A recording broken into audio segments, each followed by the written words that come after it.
Hi friends, പ്രേമകൃഷി ചാനലിലേക്ക് എല്ലാവർക്കും സ്വാഗതം. ഇന്നത്തെ വീഡിയോ ബഹ്റിനിലെ ഗ്രാൻഡ് മോസ്കിനെ കുറിച്ചിട്ടാണ്. ഗ്രാൻഡ് മോസ്ക് ലോകത്തിലെ തന്നെ വലിയ പള്ളികളിൽ പെട്ട ഒന്നാണ്. കൂടാതെ ബഹ്റിനിലെ ഏറ്റവും വലിയ പള്ളിയാണ്. വിശാലമായ കാർ പാർക്കിംഗ് ആണ് ഈ പള്ളിക്കുള്ളത്. കാർ പാർക്ക് ചെയ്തതിന് ശേഷം നമുക്ക് പള്ളിയിലേക്ക് നടക്കാം. ഈ പള്ളി സ്ഥിതി ചെയ്യുന്നത് അൽഫെയ്ത്തിലാണ്. അൽഫെയ്ത്തിലുള്ള ജുഫൈർ ഓയസിസ് മാളിൻ്റെ ഓപ്പോസിറ്റാണ് ഈ പള്ളി സ്ഥിതി ചെയ്യുന്നത്. വളരെയധികം സ്ഥലമുള്ള ഒരു പള്ളിയാണിത്. പള്ളിയുടെ മുൻഭാഗത്തേക്ക് എത്തി അവിടെ സ്റ്റെപ്പ് കയറി വരുമ്പോൾ തന്നെ ഡ്രസ് കോഡിനെ കുറിച്ചിട്ട് ഒരു നോട്ടീസ് വെച്ചിട്ടുണ്ട്. നോട്ടീസ് ബോർഡ് അതിൽ മോസ്ക് ഡ്രസ് കോഡ് എന്നാണ് എഴുതി വെച്ചിട്ടുള്ളത്. അതിൽ നിന്ന് നമുക്ക് മനസ്സിലാവും എന്തെല്ലാം വസ്ത്രമാണ് ധരിക്കേണ്ടത്. ഞങ്ങൾ പള്ളിയുടെ ഉള്ളിലേക്ക് കയറി അവിടെ ചെല്ലുമ്പോൾ സ്ത്രീകൾക്ക് ഡ്രസ്സ് ചേഞ്ച് ചെയ്യാനുള്ള ഒരു ഭാഗമുണ്ട്. അവിടെ പോയി നമ്മൾ ഡ്രസ്സ് ചേഞ്ച് ചെയ്യണം. അബായും ഷാളും ധരിക്കണം. പിന്നെ ഓരോ ഗ്രൂപ്പിനും നമുക്ക് ഗൈഡിനെ തരും. ഗൈഡിനെ കാത്ത് ഞങ്ങൾ ആ പള്ളിയുടെ ഓഫീസിൻ്റെ ഒരു ഭാഗത്ത് ഇരുന്നു. ഇത് ഷൂറേക്കാണ്. പള്ളിയുടെ പ്രധാനപ്പെട്ട കവാടത്തിൻ്റെ അരികിലേക്ക് ഞങ്ങൾ ചെല്ലുന്നു. ഗൈഡ് ഞങ്ങൾക്ക് എല്ലാ കാര്യങ്ങളും വിശദമായി പറഞ്ഞു തരാൻ കൂടെയുണ്ട്. പള്ളിയുടെ ഉൾഭാഗത്ത് ചെല്ലുമ്പോൾ നിറയെ ഹാങ്ങിങ് ലൈറ്റുകൾ കാണാം. കൊട്ടാരത്തിന് തുല്യമായിട്ടുള്ള ഒരു പള്ളി.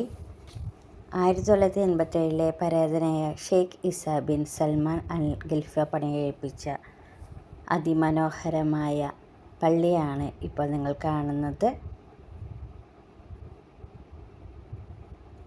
ലോകത്തിൽ തന്നെ ഏറ്റവും വലിയ ഫൈബർ ഡോമാണ് നിങ്ങളിപ്പോൾ കാണുന്നത്. നിറയെ ലൈറ്റുകളുള്ള ഒരു പള്ളി.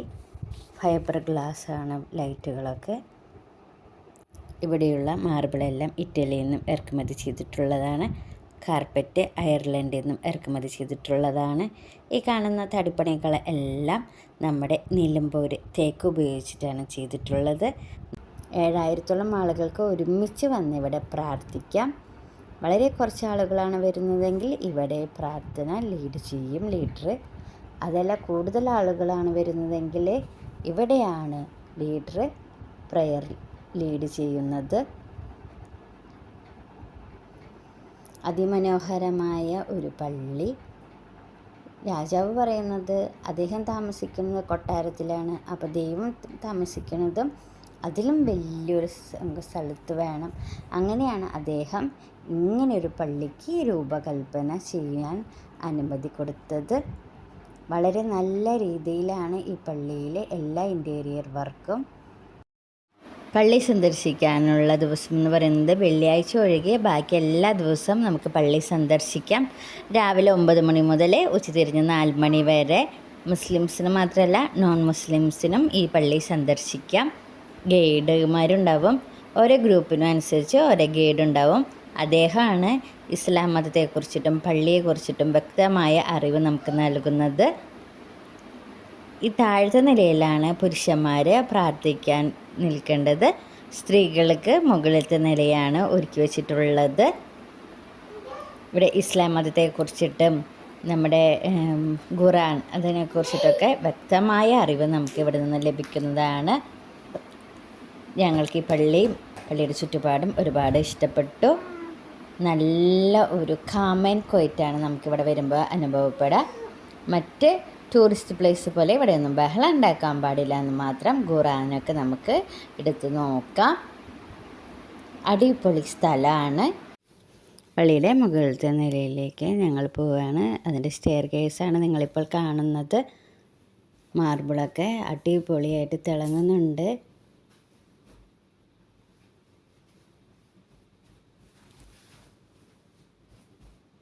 അവിടെ നിന്നും ഞങ്ങൾ താഴത്തെ ഭാഗം നോക്കി. നല്ല വ്യൂ ഉണ്ട്.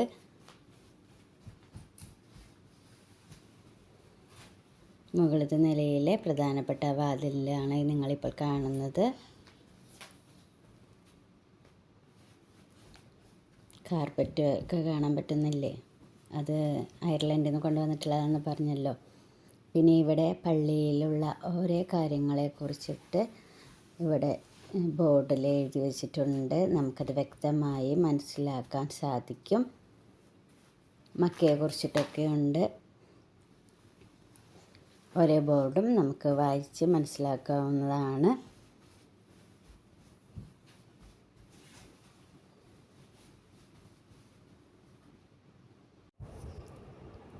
ഈ ഷെൽഫിലെല്ലാം ഖുറാനാണുള്ളത്.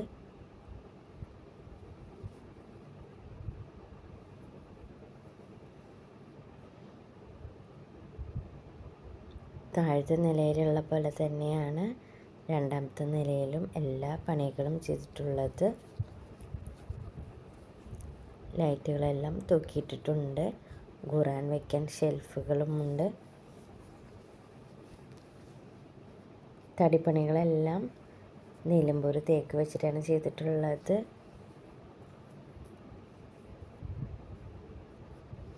ഇവിടെയാണ് സ്ത്രീകൾ പ്രാർത്ഥിക്കാനിരിക്കുന്നത്. അതിവിശാലമായ രണ്ടാം നില.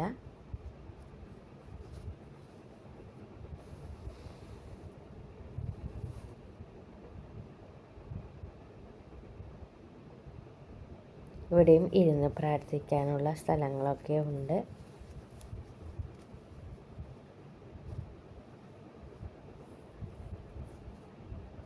ഇത് നമ്മൾ ആദ്യം കണ്ട ഫൈബർ ഡോമിൻ്റെ അറ്റഭാഗമാണ് ഇവിടെ കാണുന്നത്.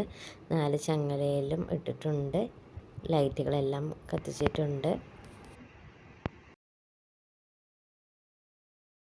പള്ളിയിലെ കാഴ്ചകളെല്ലാം കണ്ടതിന് ശേഷം ഞങ്ങൾ അവിടെ നിന്നും ഇറങ്ങി. പിന്നെയാണ് ഞങ്ങൾക്ക് മനസ്സിലായത് പള്ളിയുടെ തൊട്ടടുത്ത് തന്നെ ഒരു ഗ്രന്ഥശാലയുണ്ട്. അവിടെ ധാരാളം പുസ്തകങ്ങളൊക്കെ ഉണ്ട്. പിന്നെ വീഡിയോ പിടിക്കാനുള്ള സൗകര്യം ഒക്കെ ഉണ്ടെന്നൊക്കെ നമ്മൾ അന്വേഷിക്കണം. അപ്പോൾ ഞങ്ങൾ വിചാരിച്ചു ഇനി വേറൊരു ദിവസം പോയിട്ട് ഷൂട്ട് ചെയ്യാമെന്ന്. അങ്ങനെ ഇരിക്കുമ്പോഴാണ് ഈന്തപ്പഴത്തിൻ്റെ ഒരു തോട്ടം കാണുന്നത്. എന്നാൽ പിന്നെ ഈന്തപ്പഴത്തിൻ്റെ തോട്ടം കൂടി നമുക്ക് പിടിക്കാമെന്ന് വിചാരിച്ചു. അങ്ങനെ പല സ്റ്റേജിലുള്ള ഈന്തപ്പഴങ്ങളുണ്ട് ഇവിടെ.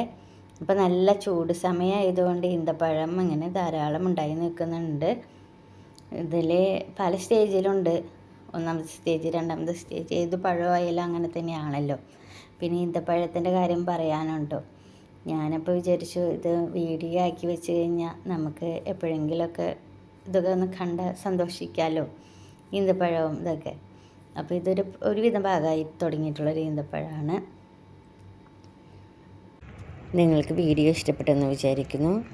നിങ്ങൾക്ക് എൻ്റെ വീഡിയോ ഇഷ്ടപ്പെടുകയാണെങ്കിൽ ലൈക്ക് ചെയ്യുക, ഷെയർ ചെയ്യുക, സബ്സ്ക്രൈബ് ചെയ്യുക, കുഞ്ഞു ബെല്ലൈക്കനും കൂടി ക്ലിക്ക് ചെയ്യുക. അടുത്തൊരു വീഡിയോയുമായി നമുക്ക് വീണ്ടും കാണാം. Thank you.